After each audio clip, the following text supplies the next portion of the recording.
여러분 안녕하십니까? 광주 MBC 뉴스투데이 시작합니다. 먼저 오늘의 주요 뉴스입니다. 광주 지역 시민단체들이 윤석열 대통령의 퇴진을 요구하는 대규모 집회를 다음 주 토요일 광주 금남로에서 열기로 했습니다. 광주 전남에서 2025학년도 수능이 무사히 치러졌습니다. 수능이 끝난 수험생들에게는 이제부터가 본격적인 입시의 시작입니다. 한전이 지난해부터 5분기 연속 영업이익을 달성했습니다. 올 한 해 누적 영업이익은 3분기까지 6조 원에 달하지만 200조가 넘는 천문학적인 부채 해소를 위해서는 갈 길이 멉니다. 울산의 현대자동차가 넥소 이후 7년 만에 새로운 수소차 모델을 공개했습니다. 전기차 위주로 성장하고 있는 친환경 자동차 시장의 변화가 예상됩니다.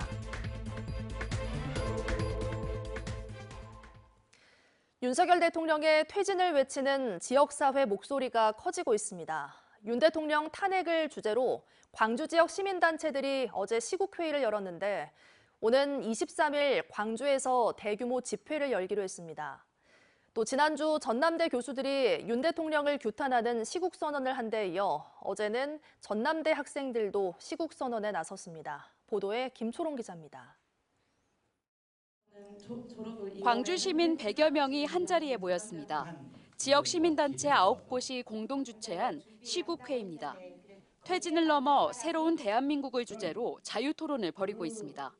우리 광주의 민주 진보 사회, 시민 사회는 윤석열 정부에 대한 시민들의 구체적 분노와 만나면서 이를 새로운 세계를 향해 나아가는 비전과 연결해 나가고 섬세하고 구체적인 행동을 통해서 시민단체들은 윤석열 대통령의 제왕적 권력 행사로 민주주의가 후퇴하고 있다며 대통령 부부의 선거 개입 의혹과 국정농단 의혹 등을 강도 높게 비판했습니다.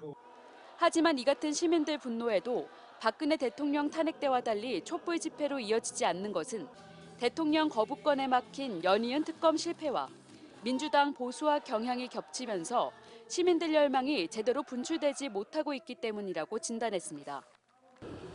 시민단체에서 2명, 3명만 놀고 나오면은 금남로를 열 겁니다. 많은 인원들이 참석해야만이 윤석열 정부를 퇴진을 시키든 탄핵을 하든 무엇을 하든 할 거 아닙니까? 전남대학교에서는 학생들이 시국선언문을 발표했습니다. 지난 6일 교수들의 시국선언에 이어 학생들이 움직이기 시작한 겁니다. 정치, 외교, 경제, 안보 등 모든 분야에서 대한민국의 국격은 땅바닥으로 추락했다. 윤석열은 즉각 탄핵하라.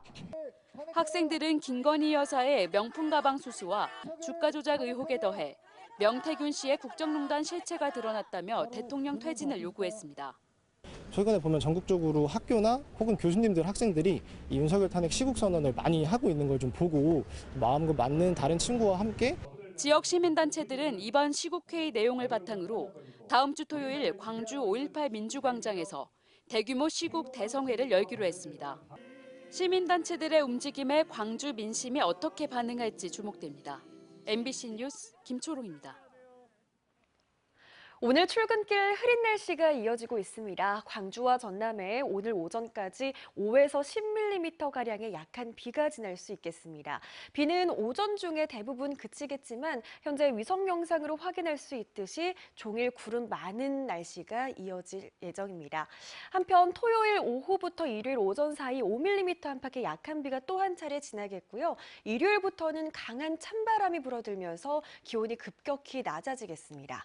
오늘 기온은 어제보다 오름세를 보이겠습니다. 아침 기온 14도 안팎, 한낮 기온은 21도 안팎으로 아침 기온과 낮 기온 모두 어제보다 2, 3도가량 높겠습니다.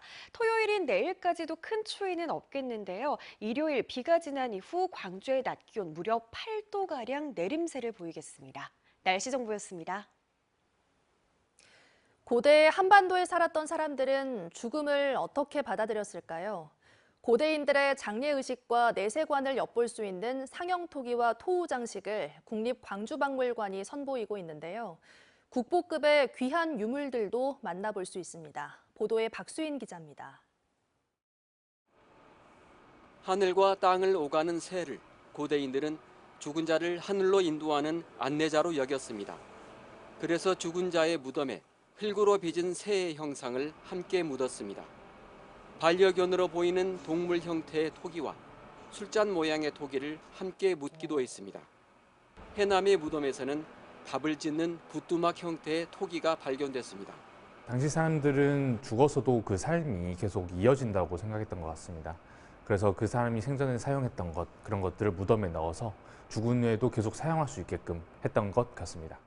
고대인들의 장송 의례와 내세관을 엿볼 수 있는 상형 토기와 토우 장식 유물 240여 점이 국립광주박물관에 전시됐습니다. 어린이 손가락만한 크기의 흙인형 토우는 신라 무덤에서 발견되는 독특한 부장품입니다. 악기를 연주하는 사람과 사냥하는 사람, 표범과 거북이 등 다양한 동물 문양의 토우가 죽은 자의 영원한 여정을 동행했습니다. 투박해 보이지만 사실적으로 묘사된 토우는 고대인들의 생활 모습과 함께 죽음 이후에도 편안한 삶이 계속되기를 바라는 의식을 담고 있습니다. 관람객들이 슬픔이라는 이 원초적인 감정에 대해서 깊이 공감을 해보셨으면 좋겠고, 그리고 고대인들이 이 죽음이라는 것을 긍정적으로 받아들이려는, 그리고 새로운 삶의 시작이라고 받아들이려고 하는 그런 태도를 한번 느껴보셨으면 좋겠습니다. 삶과 죽음, 부활의 상징으로 가득한 국보 토우 장식 항아리와 신라의 피에타라 불리는 자식의 죽음을 지키는 여인상은 토우 유물의 백미로 꼽힙니다. 고 이건희 회장이 기증한 말 모양 상형 토기를 찾아보는 것도 전시 관람의 재미 가운데 하나입니다. MBC 뉴스 박수인입니다. 광주와 전남 지역 84개 고사장에서도 2025학년도 대학 수학능력 시험이 순조롭게 치러졌습니다. 의대 증원과 N수생 증가 등 변수가 많았던 수능을 치르는 수험생과 초조한 마음으로 기다려야 했던 학부모들에게는 무척이나 길었던 하루였을 텐데요. 수능은 시험의 끝임과 동시에 본격적인 입시의 시작이기도 합니다. 이재원 기자의 보도입니다. 어둠이 서서히 걷히기 시작하는 광주의 한 고사장. 결전을 준비하는 수험생들이 하나 둘씩 시험장으로 들어가고 선생님과 후배들은 조용한 응원에 나섭니다. 중요한 것은 꺾이지 않는 마음이라고 생각합니다. 그래서 아이들 3년 동안 고생한 거 오늘 가장 빛날 수 있었으면 하는 그런 바람입니다. 전국에 계신 수험생 여러분들 다 화이팅 하시고 저랑 같은 25학번으로 대학 가길 빌겠습니다. 화이팅! 다시 어둠이 내려앉기 시작하는 오후 5시. 4교시 한국사 시험을 마친 수험생들부터 홀가분한 표정으로 고사장을 빠져나오기 시작합니다. 당연히 시험을 보고 나서 아쉬운 마음이 들긴 하는데 그래도 하나의 족쇄를 푼 것 같은 홀가분한 느낌이 들긴 합니다. 수험생들의 체감 난이도는 EBS 연계율 50%에 작년보다 쉬웠다는 평가원의 발표와 다르지 않았습니다. 전반적으로 국어, 수학 같은 경우는 좀 쉬웠던 것 같고요. 근데 탐구가 원래 봤던 것보다 너무 어려웠습니다. 수능은 끝났지만 이제부터 본격적인 입시의 시작입니다. 광주시 교육청은 다음 주부터 대학별 면접에 대비해 수험생을 대상으로 모의 면접을 진행할 계획입니다. 또 수능 가채점과 실채점 결과를 분석해 정시 지원을 위한 배치 자료를 만들고 입시 전략 설명회도 개최하는 등 수능 이후 진학 지도에 나설 예정입니다. 최저를 못 맞췄다 했을 때는 또 자신이 얻은 점수에 가장 최적화된 정시 모집 전형을 이렇게 찾아야 되기 때문에 이 남은 시기에 여러 가지 많은 입시 정보들을 이렇게 찾아서 연구를 해야 된다고 생각합니다. 한편 이번 수능의 광주 지역 결시율은 1교시를 기준으로 작년보다 소폭 감소한 7.6%, 전남 지역은 8.1%로 결시자 대부분은 수능 최저가 없는 수시 전형에 합격한 경우입니다. MBC 뉴스 이재원입니다. 사적 제재 논란을 일으켰던 음주운전 헌터 유튜버에 대한 구속영장이 기각된 가운데 경찰이 불구속 수사를 이어갈 예정입니다. 광주경찰청은 지난 9월 음주운전 의심 차량을 추격하다 발생한 교통사망사고로 공동협박 등의 혐의를 받는 유튜버 최모 씨에 대해 불구속 수사로 기소에 집중하겠다고 밝혔습니다. 한편 광주지법은 광주지법 최유심 판사는 증거인멸 우려가 없고 구속사유와 필요성을 인정하기 어렵다며 구속영장을 기각했습니다. 퇴사한 직원이 회사 재직 시절 개량한 프로그램의 저작권은 회사에 기속된다는 법원 판결이 나왔습니다. 광주지법 형사 4부 정영아 판사는 퇴사한 직원이 만든 태영광 발전소 모니터링 프로그램을 저작권 등록해 직원의 저작권을 가로챈 혐의로 기소된 회사 대표 등에 대해 1심에 이어 2심에서도 무죄를 선고했습니다. 재판부는 입사 후 회사의 자원을 활용해 해당 프로그램을 개선, 개량한 것으로 업무상 저작물에 해당한다고 판결했습니다.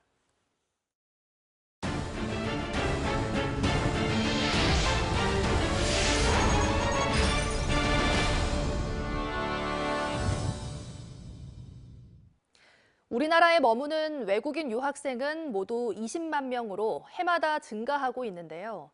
이들이 낯선 환경에서 잘 적응할 수 있도록 한국의 전통 문화를 체험하는 행사가 어제 진도에서 열렸습니다. 김규희 기자가 보도합니다.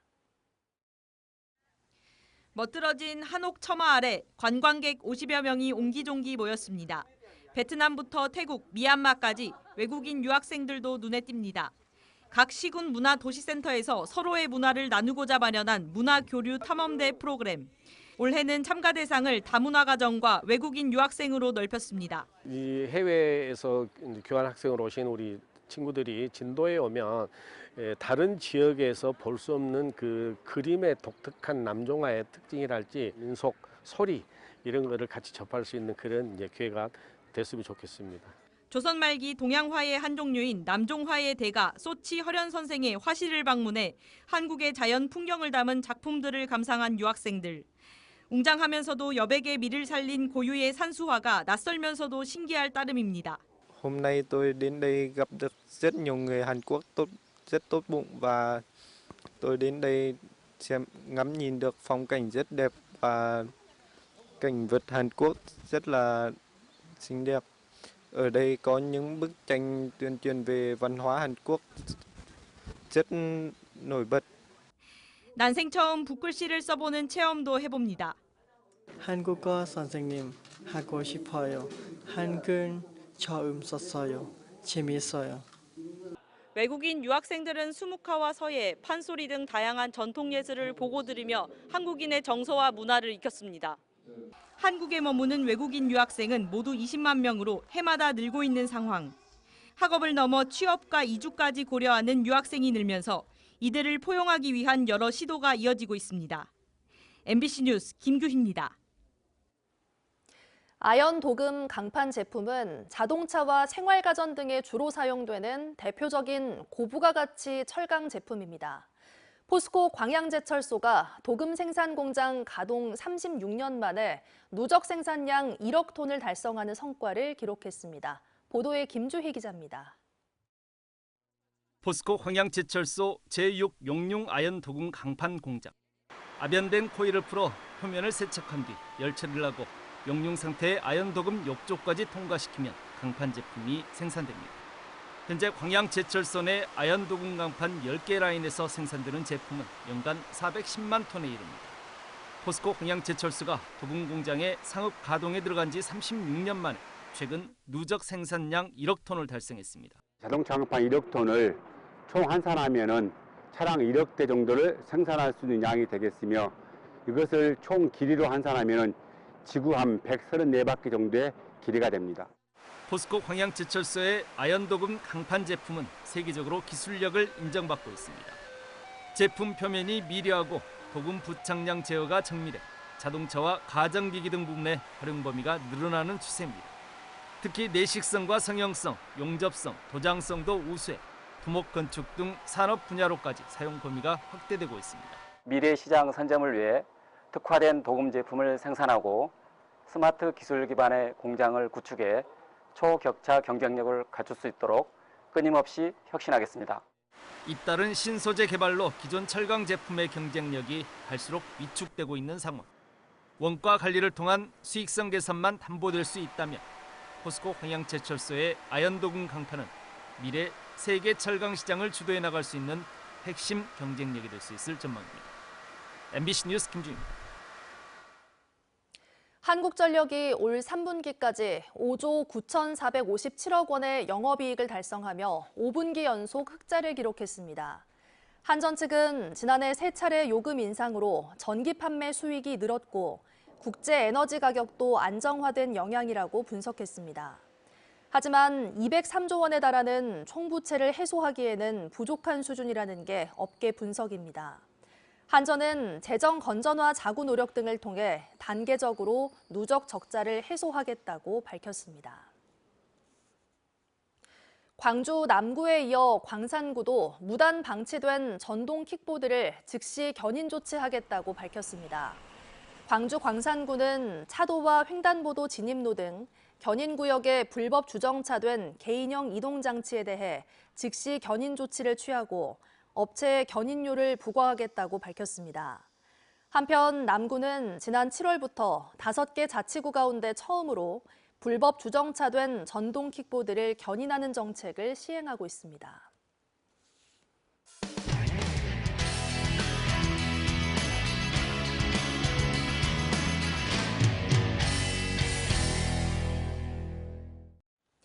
친환경 자동차는 전기차 중심으로 성장해 왔습니다. 하지만 수소차 경쟁력이 생각보다 높고 산업으로서 수소의 가치도 높다는 전망이 잇따라 나오고 있는데요. 울산시도 생산부터 공급과 활용까지 아우르는 수소 생태계 구축에 나섰습니다. 울산문화방송 유희정 기자가 보도합니다. 현대자동차가 7년 만에 새 수소 컨셉카를 공개하고 내년 출시를 예고했습니다. 넥소보다 최대 주행거리가 50km 늘어났고 동력 성능도 크게 좋아졌습니다. 깨끗하고 조용하고 안전한 수소자동차가 여러분의 편안한 일상이 될 수 있도록 수소 생태계를 구축해 나가겠습니다. 수소차를 일상으로 만들겠다는 선언은 수소차 보급이 뒤처진 상황을 반영한 것이기도 합니다. 올해 상반기까지 전기차는 60만 대, 하이브리드 자동차는 170만 대를 넘어섰지만 수소차는 4만 대에도 미치지 못합니다. 하지만 앞으로의 상황은 다를 수 있다는 전망이 잇따라 나오고 있습니다. 일본 후지경제연구소는 2025년에 10조 원 수준인 수소 이동수단 시장이 5년 뒤에는 51조 원대로 커질 것이라고 예상했고, 특히 8.7%대에 불과하던 수소버스와 트럭의 비중이 34.1%로 4배 가까이 늘어날 것이라고 내다봤습니다. 충전 시간과 배터리 무게 때문에 전기차 전환이 어려운 대형 차량의 친환경화는 수소가 가장 적합하기 때문입니다.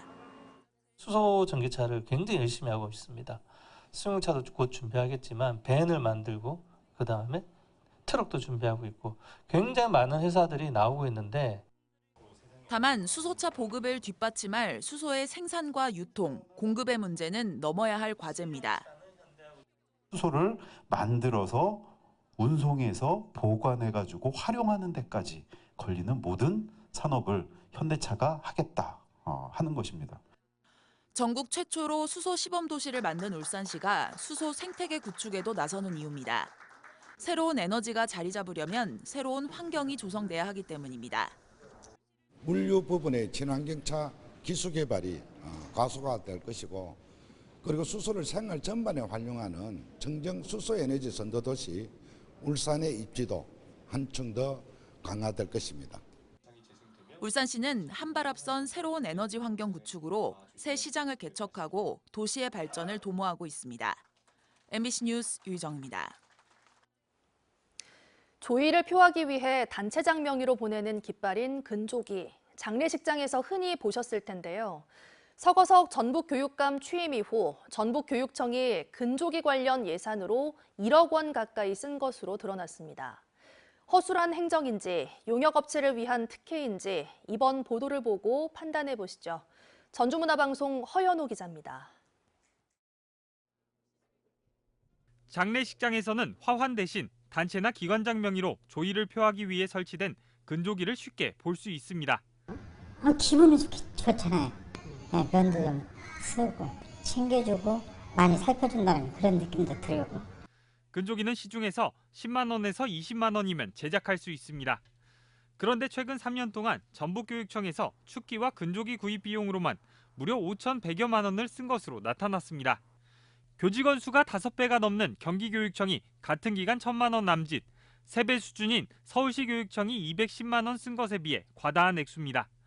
전북교육청이 보유한 근조기는 75개로 전북 지역의 70여 개 모든 장례식장에 하나씩 가져다 놓고도 남는 숫자입니다. 관할이 같은 전북도청이 가지고 있는 근조기보다 2배가량 많습니다. 청사 방역비에서 근조기가 나간단 말이에요. 그 10%가 넘어요. 근조기 비용이 많아지면 많아질수록 청사 유지 관리할 수 있는 비용이 줄어드는 거예요. 전체 몫은 딱 정해졌는데. 도내 장례식장 몇 곳을 찾아가 보니 회수하지 않은 근조기 함들이 쌓여 있습니다. 도지사와 지역구 국회의원은 물론 서거석 교육감 명의의 근조기도 보입니다.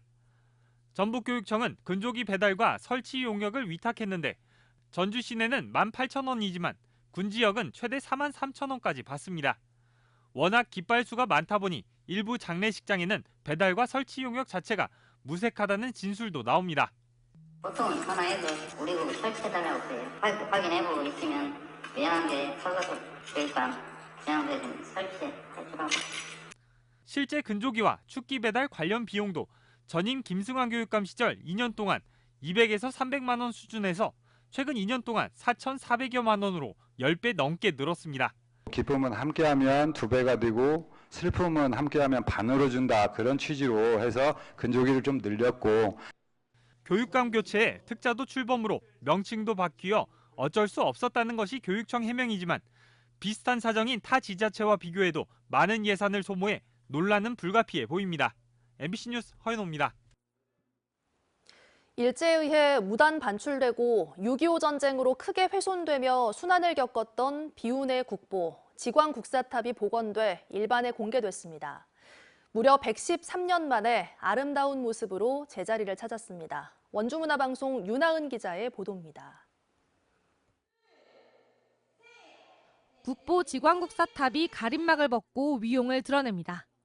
높이 5.39m, 무게 39.4톤에 달하는 석탑이 장엄하고 고고한 자태를 뽐냅니다.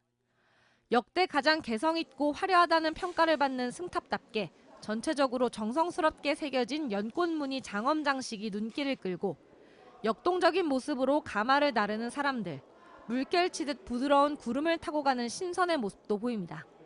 불교가 흥왕했던 고려시대 국사 해린의 사리와 유골이 봉안된 지광국사탑이 보관 처리를 마치고 일반에 공개됐습니다. 지광국사탑은 1911년 일제강점기 일본인에 의해 무단 반출됐다가 6.25 때 폭격으로 산산조각났고 이후 수리와 보존을 위해 서울과 대전 등을 떠돌다 113년 만에 제자리를 찾았습니다. 석조 유물을 포함해서 불교 문화에서는 자기 자리에 있을 때 그 의미가 더 빛을 발하죠. 법천사지 전시관처럼 완벽한 보관 상태 갖추게 되면 그 원위치로 보내는 것이 저는 완벽하다고 생각합니다.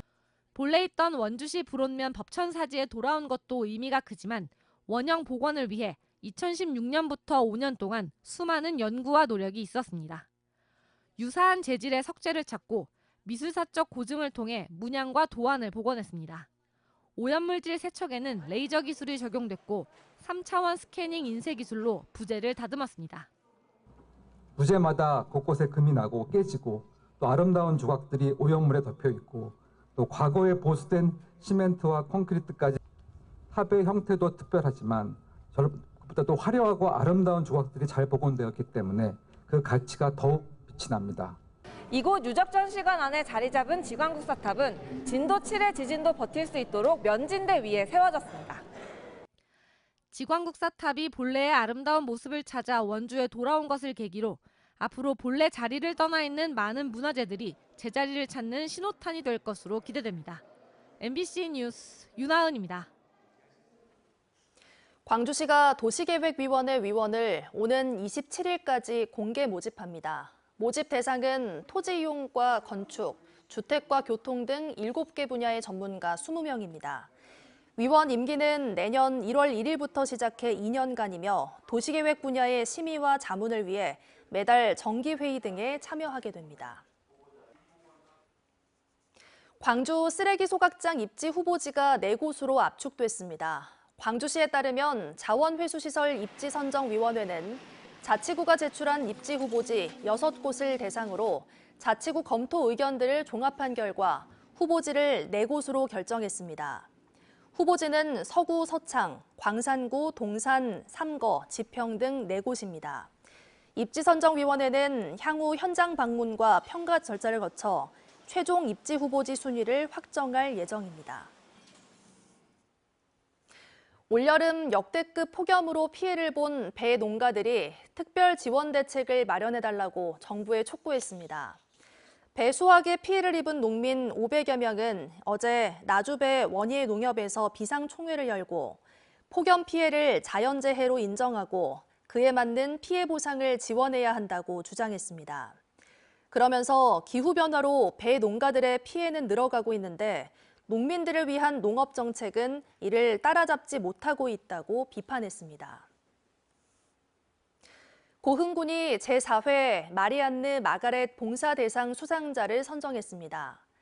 간호부문 수상자에는 아프리카 케냐에서 무료 식사와 방문 진료 등의 봉사를 하고 있는 정춘신 진료소장이, 봉사부문에는 전국 30여 개 대학교와 고등학교로 구성된 한국 헤비타트 학생 동아리 CCYP가 선정됐습니다.